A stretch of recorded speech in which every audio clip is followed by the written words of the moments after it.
चला तर मंडळी, आज ना गुजराती स्टाईल आपण भरवा मिरची बनवूया. मग काय भारी लागतं ना.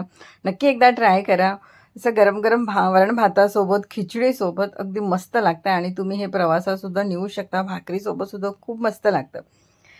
तर मी इथे घेतल्या आहेत हिरवी मिरची आणि थोडंसं आलं लसूण अगदी कमी घ्यायचं. नंतर त्यात घालायचा फरसाण आणि थोडासा शेव घालायचा आणि हे मिक्सरमध्ये फिरून घ्यायचं. अगदी याची पावडर करायची नाही, थोडं जाडसरच ठेवायचं आहे बघा, या पद्धतीने. अगदी पावडर करायची नाही. नंतर यात टाकलं थोडंसं धणे पावडर, मीठ घातलं आहे, कोथिंबीर घालायची, थोडीशी साखर घालायची, 1-2 चमचे तेल घालायचं, कच्चं तेल आहे. नंतर आपण यात घालायचं लिंबाचा रस. तर एक पूर्ण लिंबाचा रस मी घातलेला आहे आणि लिंबाचा रस घालायचा, स्किप करायचं नाही. आलं लसूण अगदी कमी घ्यायचं. थोडासा गरम मसाला घातला आणि अगदी हलक्या हाताने हे मिक्स करायचं. अगदी खूप असं दाबून असं मिक्स करायचं नाही, हलक्या हाताने मिक्स करायचं. आणि फरसाण तुम्ही कुठलंही घेऊ शकता, जे घरात असेल ते. इथे घेतल्यात मी मोठ्या मिरच्या, धुवून घेतल्यात, नंतर कोरड्या करायच्या आणि आता मिरच्यांना कट द्यायची. आणि याच्या आतमध्ये ज्या बिया आहेत ना, त्या बिया काढून घ्यायच्या. जर तुम्हाला तिखट हवं असेल, नाही काढलं तरीही चालेल. त्या बिया काढून पूर्ण अशा पोकळ करून घ्यायच्या.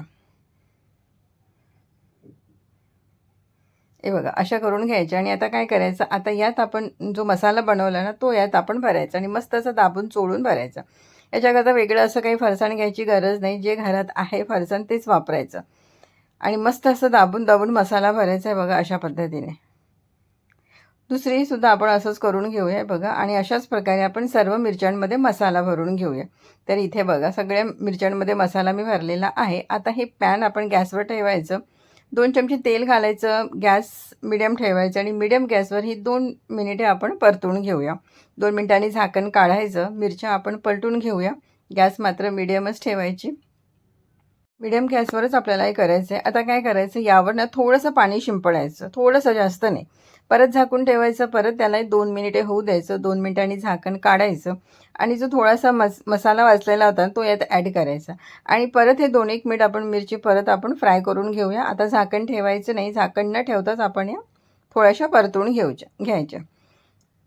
शेवटी थोडीशी तीळ घालायची आणि कोथिंबीर घालायची. परत काही सेकंद याला परतून घेऊया आणि इथे मस्त गुजराती स्टाईल आपले भरवा मिरची तयार झालेली आहे. भाकरीसोबत खा, वरण भातासोबत खा, खिचडीसोबत खा, मस्त लागतं. चला तर तुम्हीसुद्धा नक्की ट्राय करा.